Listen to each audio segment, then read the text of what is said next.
We are slaying monsters. Don't let the ghosts and the ghouls disturb you, darling.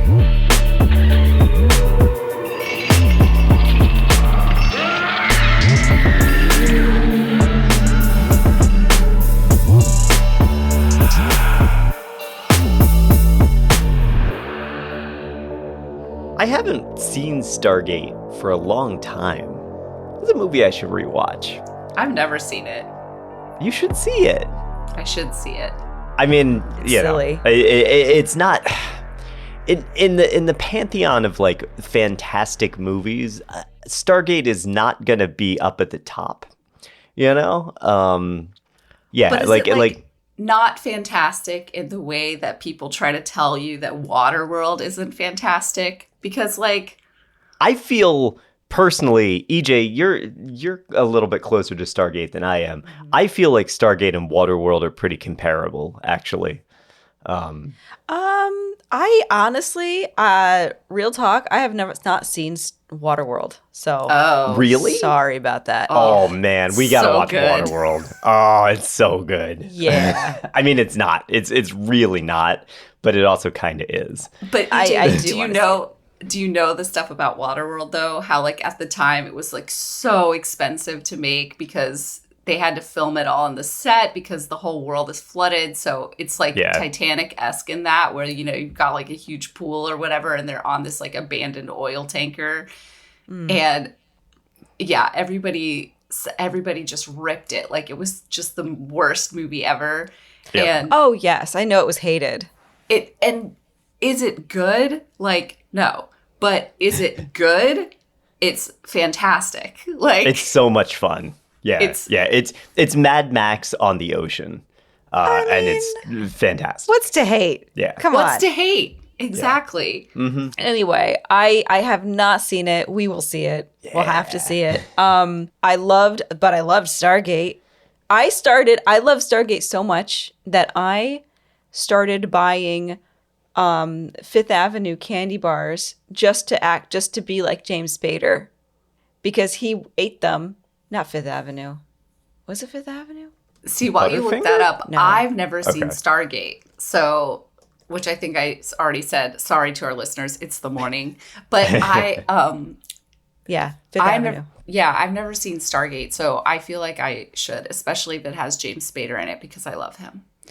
Oh, Katie, he was I had such a crush on him. And that movie is why. And it's so funny because you should have a crush on Kurt Russell, right? Because Kurt Russell, you know, guy with a gun, he's hot, he's all buff. Right. But man, James Spader was this bumbling scientist. He ate Fifth Avenue bars, he fell down the hill, he was clumsy. He was the heartthrob of the movie. I'm sorry. So He was the Jay Wasley of Stargate, is what you're saying. the heartthrob that falls down hills in Yeah, every episode. yeah. Yes. Oh, man. He was also Ultron in Age of Ultron. Yeah, I mean, he did a lot. He has quite a career. Look, I don't know. Why are we talking about Stargates? I wonder why. Well, maybe there's an interesting Iran war quotation marks connection with Stargate, and we're going to talk about it because we're slaying monsters, and we've got Maddie J. Hey. We got Katie. Hi. And I'm EJ, and we're going to round up some Forteans for you here. Yeah, it's time for our July Fortean Roundup with a fresh, like hot off the presses news item. I mean, I guess it's a news item that comes to us from The Daily Show, of all places. But The Daily Show did an expose on this alleged Stargate that is apparently under Iran and is the real reason why America wants to get into Iran and get exert some control there, right? So this is kind of a wild and crazy thing. And Katie, you sent us this morning, literally like an hour before we started recording. But it's funny because I've actually heard these kind of rumors before. About Iran? Not about Iran. Okay. But but about a Stargate being like I almost think of them as military MacGuffins. Like there are things that they say that America wants, and I don't know if other countries are this way or not. We are American, so we can really talk about America. And America tends to be a bit on the aggressive side when it comes to, getting into other countries' affairs. No. Hot take. So, but no, I've seen conspiracy theories like this pop up before where they're like, hey, so there's a Stargate in a place and that's why we're going there. We're trying to get to that. It's not about the oil. It's not about, trade relations or anything like that. It's because there's some esoteric MacGuffin in a place, and that's what America wants instead. And I guess now it's Stargate. It's really kind of interesting because in the past, we've talked about how, like, the day the Earth stood still became sort of the progenitor of a lot of the alien mythology that would happen in the 50s and 60s. And I think we're kind of seeing it with Stargate now. Like, people are taking that movie that was made entirely as fiction and they're treating it as a factual, real thing that exists in the world somewhere. Such a random choice. Stargate? Of all the sci-fi movies they could have picked, why Stargate? Well, I think the thing is Stargate, and this happens too. So Stargate, the writers of it used some of the Eric von Däniken Ancient Aliens, Egyptian esotericism when they were creating the mythology of Stargate. Mm. And then what happens is people sit down and they watch Stargate and they say, oh man, I know all this stuff from, my readings of Chariots of the Gods and that kind of stuff. I wonder if this movie is more based in fact than anyone knows. And so they start feeding into each other, and then Stargate becomes a touchstone for Ancient Aliens. But we've seen this way of thinking along with things like Disclosure Day, because everybody thinks that that's another hidden message. Right. So yeah, I guess it's not that crazy to think. I don't know. I had never heard of any of it. Like, I didn't even know about Stargate, the movie. So I was watching this being like, oh my God. I mean, we live in an age where nothing surprises me anymore about the depths of people's conspiracies and their willingness to like act on them, talk about them on social media. So I wasn't really surprised, but I was like, what the is going on? A true sort of like, if our listeners, if you go watch this Daily Show bit, it's with the correspondent Josh Johnson, and I felt the true comedic genius without meaning to be in this whole session was the actual energy policy academic that Josh Johnson interviews about Stargate. And he, whether intentionally or not, I've always wondered at the Daily Show when they do the interviews with the serious person and they're not being serious, if they tell the person to behave as if it is a serious interview, or if these people are themselves so serious that they're taking the questions literally. But he's very good. He's like, no, this is not a thing. He's great. That whole exchange reminded me of Philomena Kunk. Have you heard of her? Mm-mm. She's somebody worth checking out. Oh, I Katie, think you would actually love adore her. Okay. Oh, Katie, you would love her. Yes. Okay. Yeah. Yes, she's a British comedian. She does history, but she's dumb as a post. And it's a character that this phenomenal actress Diane Morgan puts on.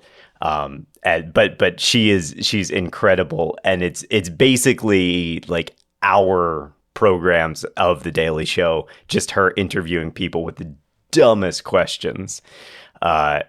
Yeah. And they are, and I think the thing that they're told, you told me this, Matt, I don't know how true this is, but the interviewers are told that it's like for a kids program. Yes. Yeah. So she's going to ask questions that like the children would ask. And then she pushes it about as far as she can. Yeah. Yeah. It's and great. you can see some of these people, they almost break is the wrong word, but they they look sometimes like they want to kill her.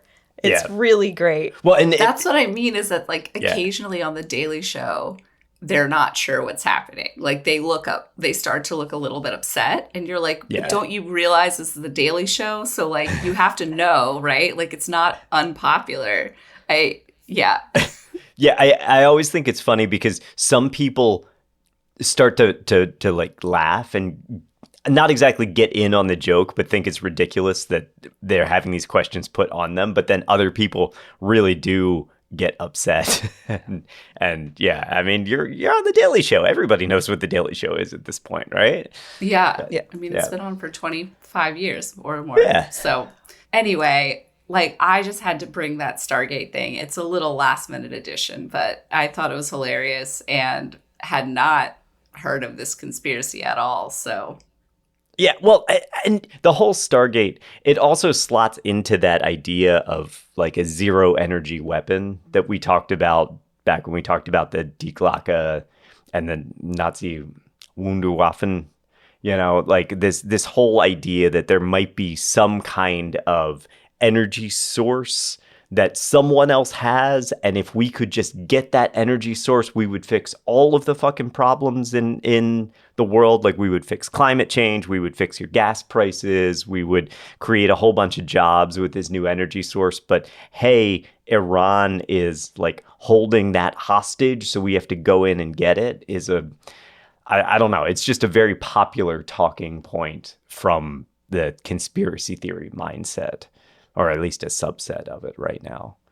Okay, but our what I consider our top story this month, this comes from an Atlantic article about the war that's going on in Maryville, Tennessee, between a church and a bookstore that is kind of the embodiment of the American id right now. Mm-hmm.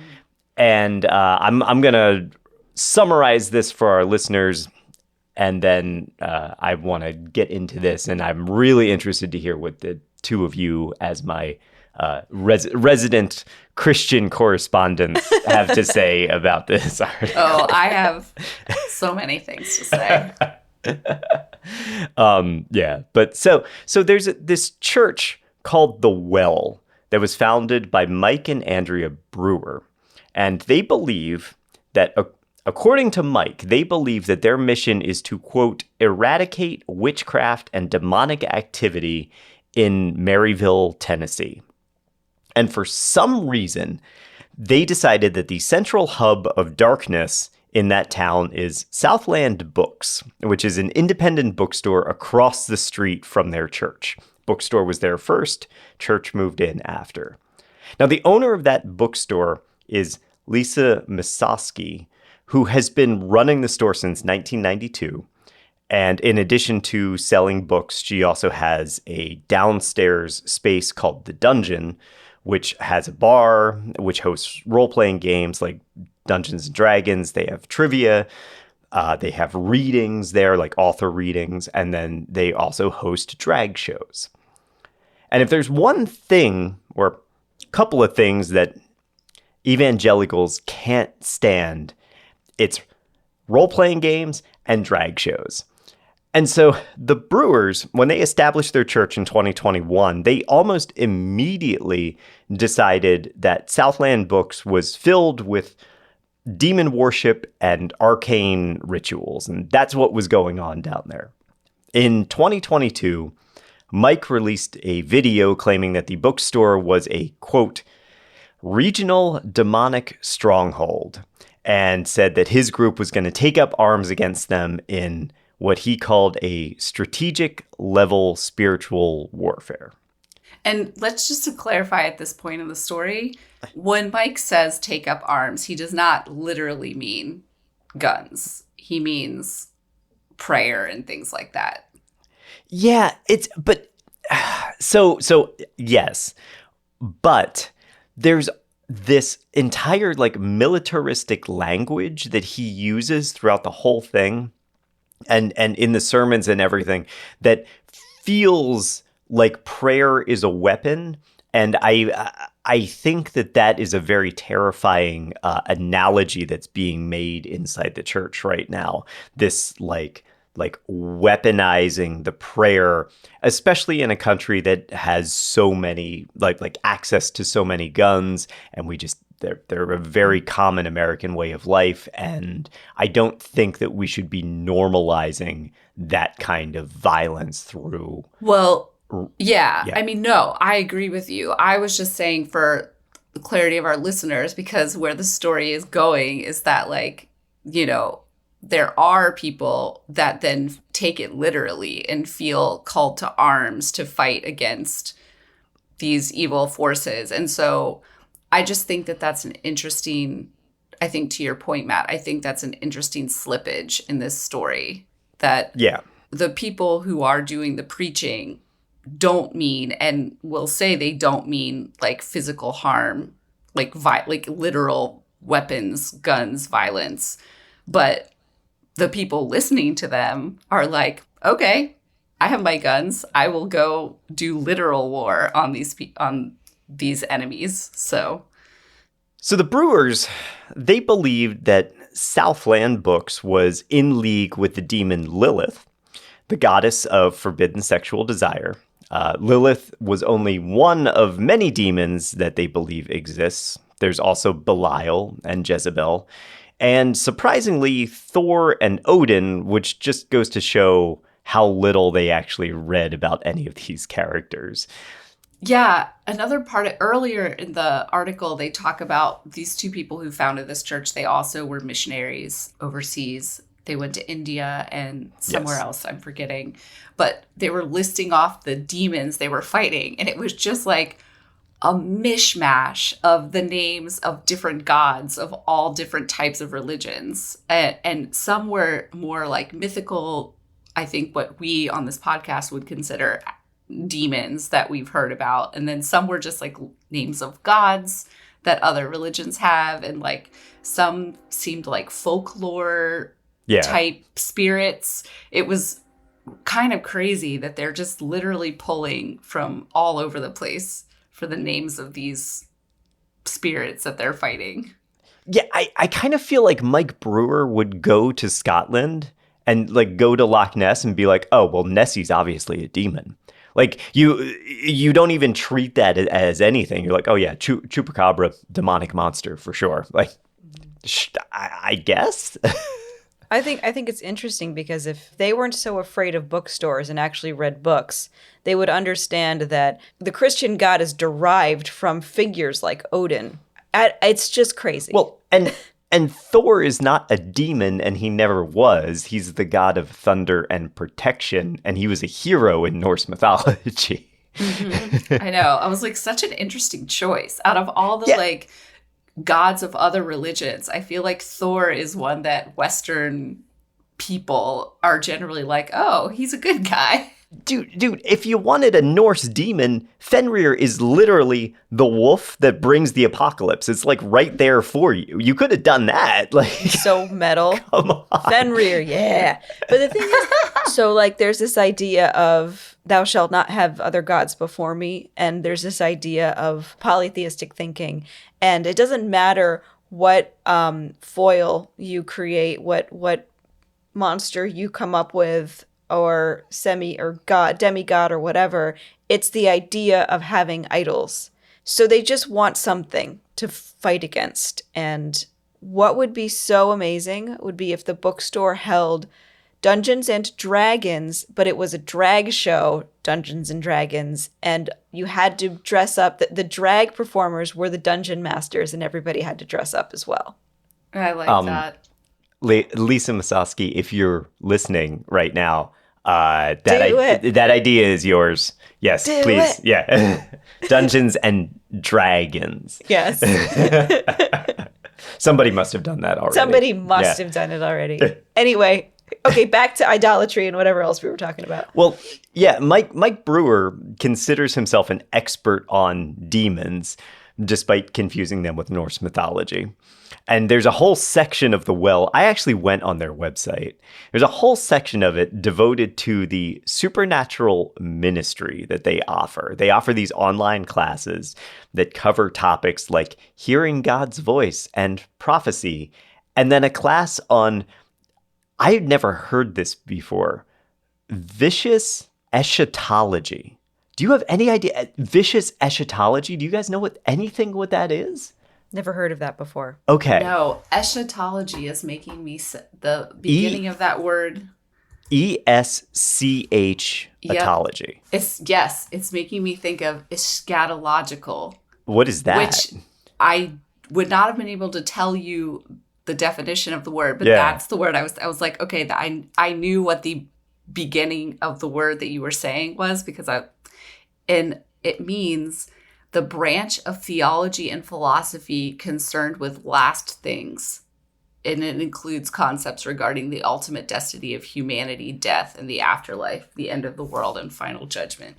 Okay. Yeah. So these things are related. So vicious eschatology is using fear and violence to augment your spiritual message. So basically, instead of focusing on heaven is a happy place and, things are going to be great eventually and God loves you and all of this stuff, it instead is all about you building your sermons around the war against Satan and how hell is coming to earth and we have to, again, take arms against it and engage in this war before it corrupts everyone. Interesting. It's like a version of like fire and brimstone, like on steroids.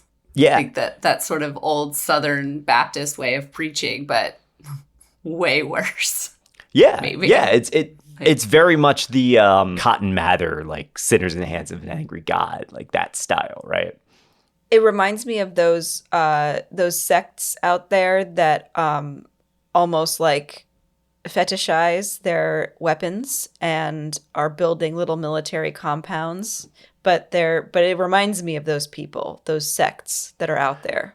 Well, isn't that partly also this notion of the apocalypse and the book of Revelations being a literal thing that will happen? And so there's going to be hell on earth and, we get to, I guess, rally against that. And I feel like it's rather than the idea that the apocalypse is going to happen and a bunch of people are going to go and get saved and all that stuff. It's instead going to be the apocalypse is going to happen. Demons are going to overrun the earth. And so if you're prepared enough with your weapons and your everything, you will be spared from the initial wave of destruction, and then you'll have to fight and survive, which is a minor type of belief that is occurring in some of these extremist groups. Yeah. Yeah. So the Brewers took arms at Misosky and her store, Southland Books, and they started preaching this message that was like, they would say that it's not violent, but to me, when you say taking arms against somebody, that feels violent to me. But they were not advocating that violence directly. However, armed neo-Nazis did show up on her doorstep, and she began sleeping at the store with a gun and a baseball bat, and she and her staff learned active shooter training because they became very concerned that there was going to be violence at their store. Meanwhile, the Brewers and other religious leaders pressured Tennessee into passing a law banning drag performances in public spaces. Again, under this whole guise that like drag performers are somehow corrupting the youth of America. There's no real conclusion to this saga either. Both the Well and Southland still continue to operate despite each other's presence. But I think Stephanie McCrummen, the author's point in the article, is very, very important. What the Brewers and their supernatural ministry are doing is leveraging demons to exploit this loophole in Christianity, because Jesus says, you got to love everybody, right? But not demons. You don't love demons. They are creatures of pure evil, and they should be banished, and they should be destroyed. So if you turn your enemies into demons, if you literally demonize them, then you no longer have to turn the other cheek to them. You can instead wage a war violently if you have to. And I'm sure I don't need to tell our listeners that drag performances don't turn kids gay, or that D&D isn't literally raising demons. But what's terrifying here is that we're seeing someone so effectively co-opt the paranormal for their own manipulative purposes. There is a growing right-wing rhetoric that actively uses the things that we talk about on this podcast, demons, the forces of darkness. They use that as linchpins in their arguments for intolerance and hatred. And this would all be really silly if it wasn't so terrifying. What is missing from this for me is the fact that none of this is new. Like, it's older than, I mean, she does say like demons have been around in Christian faith for millennia, right? Yes, of course. That's not what I mean by like, this isn't new. This is very clearly, to me, a continuation, and she even mentions it, the New Apostolic Reformation. This is a continuation of a movement that has been going on. I think a lot of people trace it to the 80s, Reagan, the politicization of Christianity by that movement, but definitely since the 90s, through various different churches and pastors and groups. One of those groups is a subject of the second season of the Amazon series Shiny Happy People, which is Teen Mania. Teen Mania and Ron Luce was extremely active in the 90s. I looked this up to confirm. While he was not officially affiliated with the New Apostolic Reformation, he definitely considered himself part of the New Apostolic Reformation. And he used this exact language of militarization, of fighting demons on earth, of fighting hell on earth, to mobilize teenagers across the country in this like war, this Christian war against secular society. And I just found it super interesting that this article was acting like this behavior is something that has just sort of like become more popular because of Donald Trump, because of MAGA. It has intertwined itself with MAGA, of course, absolutely. And perhaps it's true. I'm sure it's true that there's like an element of like popularization that's happened because of that. But like this movement, the New Apostolic Reformation, this idea of these demons, this extreme evangelical version of Christianity has been around and purposefully building itself into a power force since at least the 90s. That is what, as like a person who experienced in the 90s, who was hearing this shit in high school about like the demonization of other religions, of gods of other religions, like the demonization, the insinuation that people who weren't Christian were like somehow potentially demonic. It is not new. It is not new. And by new, I mean like this movement has been happening for years, and they have been purposefully doing this. They have been purposefully on this mission. So like, that was my big thing from this article, was not that this isn't crazy. Of course it is. It's extremely crazy. It's scary. Like, I think I agreed with a lot of the points you said, Matt, about like how dangerous this is and can be. I think this story proves that out. But I thought that was a really important and like missing point of this, that this result is like not because, oh my God, there are these crazy people out here who believe this like crazy demonology, and they just like all of a sudden have shown up and are on social media and are doing this. It's like, no, this is like a blatantly political movement that has been happening for decades. And anyway, I just wanted to say that because I think it's an important historical context that's missing from this article. I don't know, EJ, if you have thoughts about that, but because I know you also were like evangelical world when you were a teenager. Yeah, it brushed by me. I'll tell you that. Luckily, I don't think I had the pure evangelical upbringing that you did, but it did shoot across the bow quite often in my life. But I think what's interesting about this is that it is packaged in an interesting, shiny way so that it does make a great article, and it brings a lot of attention because they're talking about mythology and they're talking about fables as if they're real things to battle. And I think that is a very interesting difference between this sect and the sects that we are more historically familiar with in the Apostolic Reformation. Is that the correct way of putting it? Is that the new Apostolic Reformation. Okay. Is like the church. Okay. Or the sect that yeah. Okay, yeah. So I think that it's a little shinier. It's a little more interesting.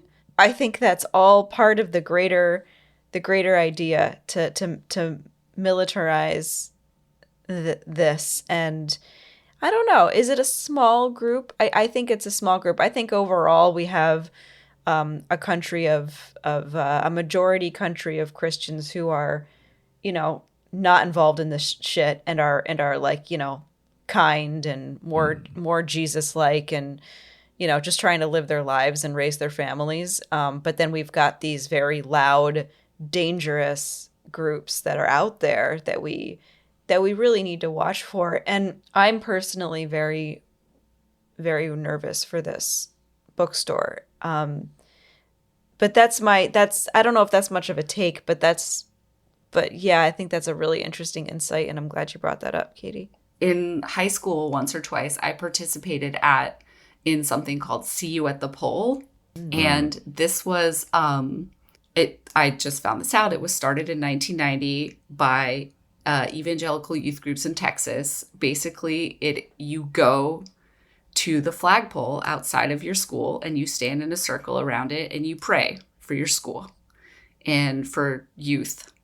And it's supposed to be like this. I don't think we talked about it in the words of like warfare, but it was definitely supposed to be this like demonstration of your faith, but also this fight against the secularism that plagues high schools and the temptations of youth and sex, let's be honest, and drugs that happen in high school and things like that. So I wanted to bring it up because I thought of it as these ideas of like going somewhere and praying for something. Obviously, they come out of deep-rooted traditions of prayer circles and things in churches, but they have a more like pointed note to them, if that makes sense, right? Mm-hmm. It's not just like we're at church and we want to pray for Martha because she's sick or her husband's having a hard time, It's like, no, it's like about society, Separate that church and state. Get that out of there. Right. Separate that church and state. I'm sorry. Yeah. Mush it together. Mush it together. But also like it's about like the evils of society. Like it's not just about like helping your neighbors. You know what I mean? Oh, 100%, Katie. And you saying that just brought up a very dark, deep memory. You dug it right out of my brain. I remember seeing that in high school. The prayer circle. And that's interesting because I believed in God very strongly at that time. And I would look at that. I remember now looking at people in the prayer circle and being like, they're so weird. But I was like totally a believer. Like I was totally, but I don't know. It was so weird. But it's kind of freaky that we are indoctrinating people at such a young age and for so many decades to knock down that wall between church and state. And I'm really concerned. I think back to the Brewers, like I don't know. I didn't have a hard time with this article. I liked it. And a lot of it was extreme. I think when I say hard time, it was just like a lot of it was so familiar to me that like maybe the list of the demons was a little weird to me. Some of them I know, obviously Jezebel, Belial. Belial. Yeah. Belial. There were demons, the ones that you hear talked about on Ghost Adventures, right? Or like Ghost Hunters. Like I was a little taken aback by the plethora of like other religions that they took from. I wasn't surprised by that. That makes sense. That sounds like something an extreme sect of evangelical Christianity would do, and that they would consider these gods demons. But like, to the point about the brewers going to different places and being like, okay, where is the demon, and how can we root it out and then fight it, right? And because I think at the end of the article she talks about how they're already talking about moving on from Maryville to like find their next location, right?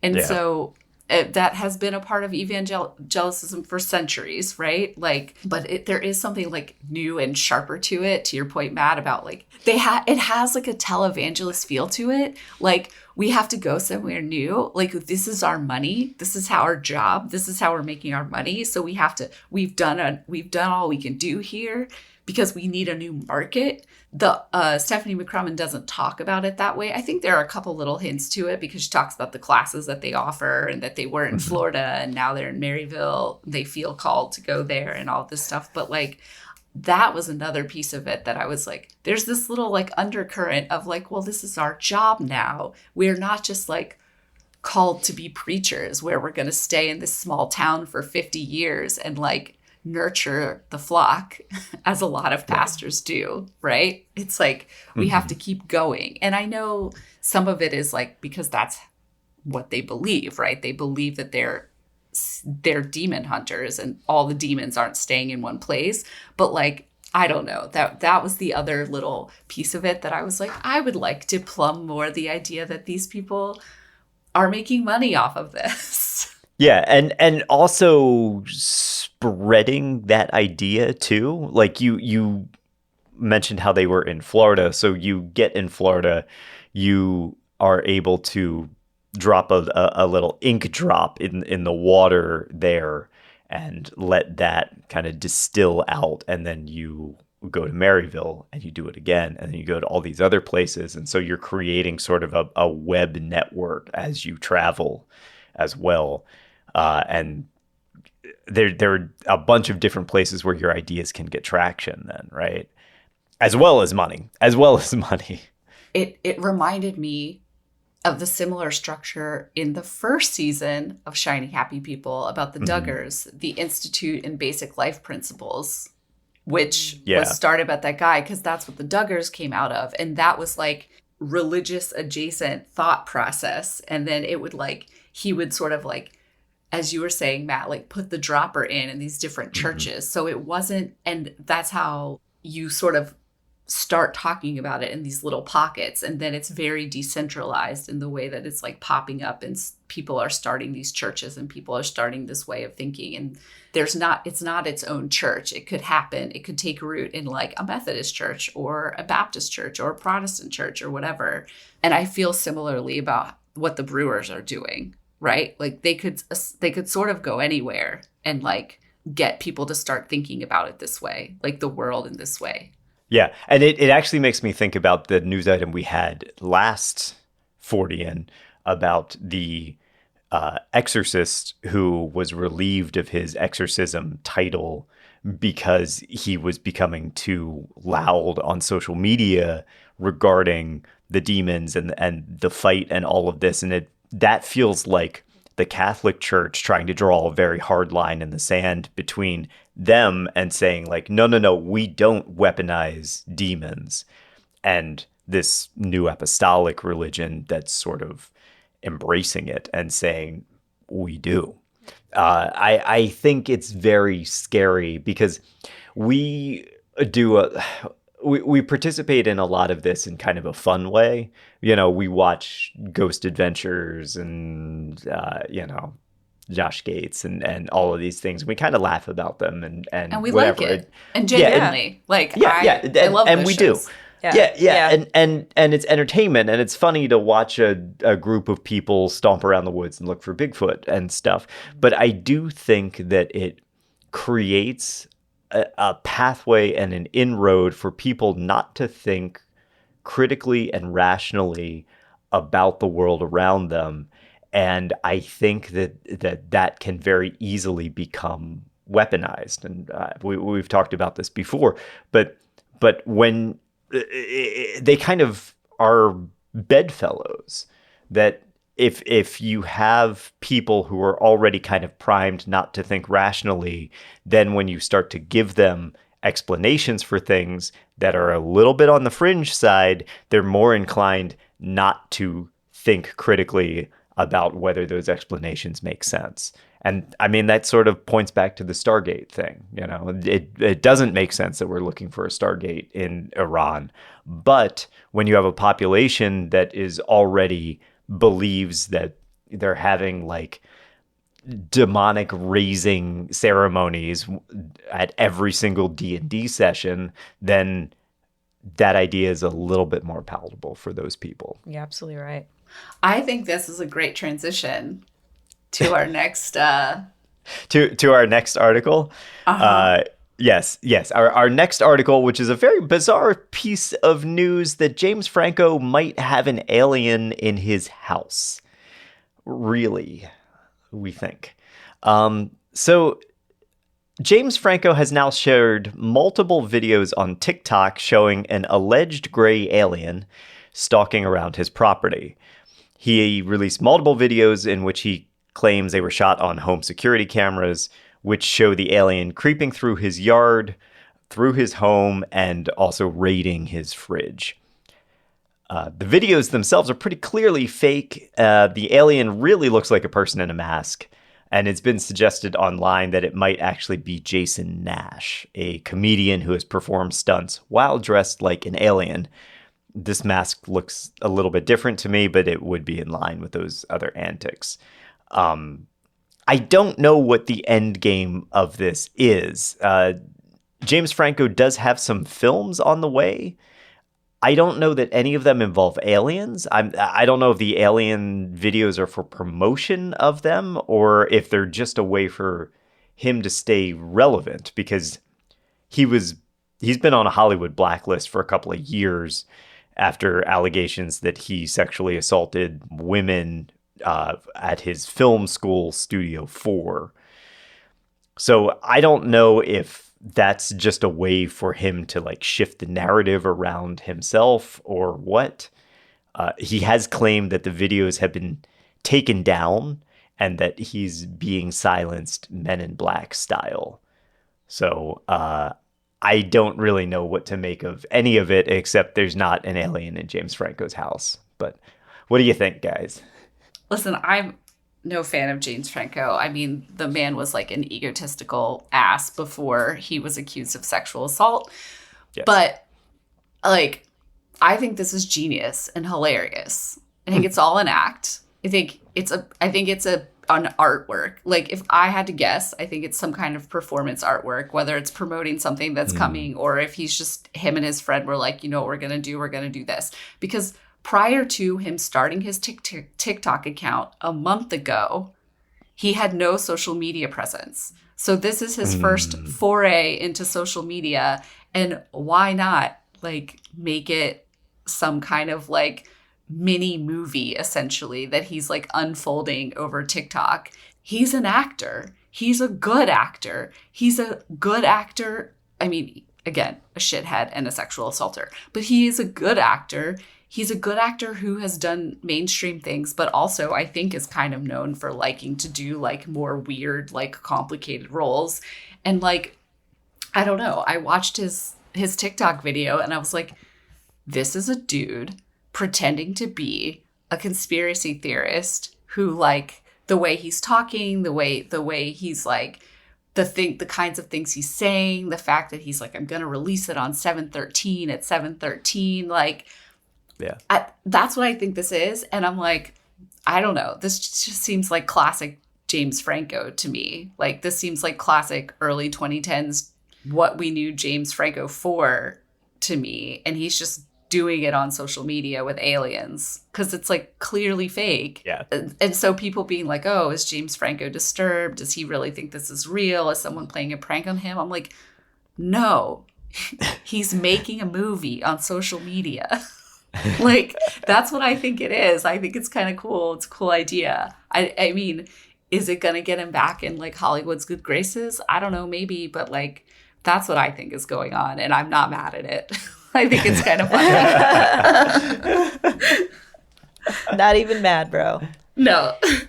Yeah, I think it's a good take. I think you could be right about that. I think he falls into some of these categories of a lot of these other male celebrities who just, I feel like they get bored and they want a side project. But yeah, I think Katie's totally right. I think James Franco is a good enough actor to convince people that he really believes it's true, you know, like, and maybe he just wants a new, something new on his name besides the sexual assault charges. So there's something interesting here then, because we believe, for whatever reason, maybe just conditioning, that people are going to be authentic on social media. We don't believe that people are going to directly lie to us on social media. We might think like, you're going to use a filter. Oh, you're pretending that you're having a greater life than you are. You only take pictures of the dinners that you pay $60 a plate for, whatever, right? But we still kind of assume that there's a core of truth to what people are posting on social media. It's interesting to see what happens when somebody defies all of that and says, no, I'm going to lie to you. Is this like the 2026 Blair Witch Project? It may very well be. Where he's like using a format in a way that we're not used to. And so he's making it feel like documentary, but it's not. He's making it. Yeah, I mean, it may very well be that, like trying to utilize a platform in a way that it hasn't. I mean, and other people have done it, but the thing is, James Franco is James Franco, right? So the dude who has 1,000 followers on TikTok is not going to get the response that James Franco is, who can, create a TikTok and suddenly get 1 million followers. I mean, I also am even looking at like, I just watched the initial video where he shows the video on his laptop. And I was even thinking like, even the footage that he's showing on the laptop, I'm like, this looks like people who have gone to film school and know what the fuck they're doing made this CV cam footage. Do you know what I mean? Yeah. Like, it looked too good to me. It didn't even look like actual CV cam footage, which looks like shitty even in 2026. To your point, EJ, where you were like, oh, he's convincing people that he actually thinks that it's actually real and he actually believes this. I'm like, I literally was never convinced. I watched it and immediately when he started talking, I was like, oh, this is hilarious. Like, this is a documentary. Like, he's creating like a mockumentary kind of thing. Like, I thought it was good for that, but that was like my immediate thought. I never thought that he actually was doing this. But maybe that's just me. Maybe I'm cynical. I don't know. I think though, because of there was like this backlash, right? Where people were just like, what the fuck are you doing, dude? Yeah. Mm-hmm. I feel like most people probably were like more in your camp, Katie. Like they didn't believe it. I think it's interesting because we also, I guess with aliens and stuff, we don't think people are going to lie to us. We don't think people are going to hoax without trying to get some kind of monetary gain or something like that. We don't think people just do it for the love of the game. And people do. Do we think he's not? I mean, he's on TikTok. He's probably, if he's gotten that many followers and he's getting that many views, he's getting money. Yeah, like, I mean, that's how true. It works. I mean, I don't know that James Franco needs TikTok click money, I'm sure he's getting something from it. Yeah. I don't know. Don't come at me, like listeners, but I love it. I don't love James Franco, just to be clear, but I think this is funny and interesting. Yeah, you can love the message, not the artist. Yeah, sure. You can love his little alien. Yeah. Well, we'll see what happens. I mean, we'll keep watching James Franco's TikTok and see. Did you see the one where the alien pops up in the window behind him? Yeah. Anybody? That's like the latest one where there's a little alien head that like comes into the window and then it comes away. It's so perfectly timed, perfectly shot, as you said, Katie. Like, yeah. He knows it's happening. This is still real after that. Yeah. You've got to be kidding me. Like, Yeah. And finally, we're going to jump on the Jimothy bandwagon here. Yay, Jimothy. yay, Jimothy. In case you've been living off the grid for the last couple of weeks, Jimothy is a raccoon with a spinal condition that gives him a squat, kind of roundish body and no tail. And he is a delightful little puffball running around Seattle. Jimothy first appeared on Kiana Hall's Instagram in late June. She named him Jimothy because he, quote, looked like a Jimothy.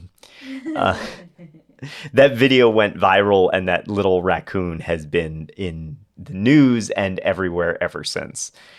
One of the most common takes I've seen, and the reason that we're kind of talking about it here, is that Jimothy tends to get likened to a cryptid, and I think it's actually a pretty good suggestion.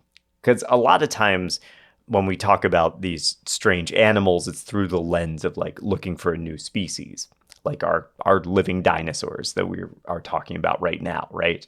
It has to be, it's either a sauropod or there must be some other animal that it is. But Jimothy is a good reminder that some sightings of cryptids may just be known animals with unusual behaviors or unusual conditions. I've seen quite a few raccoons in my time, but I don't think I would have immediately called that out if I had seen like a low quality, blurry trap cam of Jimothy running around. The way she realized it was a raccoon was because she saw his facial markings like fairly soon after she saw the animal. Because at first she was like, what is that? And then she saw his face and was like, oh, it's just a weird raccoon. Yeah, but he's adorable and he's become a local celebrity. He got his own mural and was awarded an honorary doctorate degree by the University of Washington. So now we have to call him Dr. Jimothy. Yeah, that's Dr. Jimothy, actually. Yeah. I love this, and I love how people are embracing him, and I really hope he's okay. I hope he stays okay, and somebody doesn't try to take him or something. Yeah. Yeah. But I saw pictures of him or videos of him as a baby raccoon, and that was very cute too. Oh, I didn't know there were videos of him as a baby. Yeah. Yeah. Aww. Because people have been capturing him and his family on like ring cams for, I guess, a while. And now people, I don't know, because I saw that picture too, EJ, like when he was really tiny or tiny. That's adorable. Aww. So cute. Yeah. This is what we need right now. We just need a cute little animal. We need to be reminded that the world is bigger than us and our petty little troubles. Yeah. There are Jimothys running around. There are Not Jimothys. Yeah. That's one This thing is we when can the agree internet on. is good. The Yes. internet is good when you get things like Jimothy. Yeah. Yeah. Well, that's our Fortean Roundup for July. Thank you all so much for listening. If you're feeling generous, head over to slayingmonsterspodcast.com, click on the support us button at the top of that page, and consider leaving us a donation there, becoming a supporter. That's also where you can find our merch store if you want to wear your support. And until next time, keep your eyes open for Jimothy and be safe out there. Thanks, everybody. Bye. Thanks for listening to Slaying Monsters, the Fortean History Podcast. If you like the podcast, there's a couple ways you can show your support. You can tell your friends, you can leave us a rating and review on your podcast platform, or you can head over to slayingmonsterspodcast.com and click on the Support Us button to leave a donation. For questions, suggestions, and other feedback, reach out to us, slayingmonsterspodcast@gmail.com, and stay up to date by following us on socials at Slaying Monsters Podcast. Your support helps us grow, and we are truly grateful to have our listeners and community.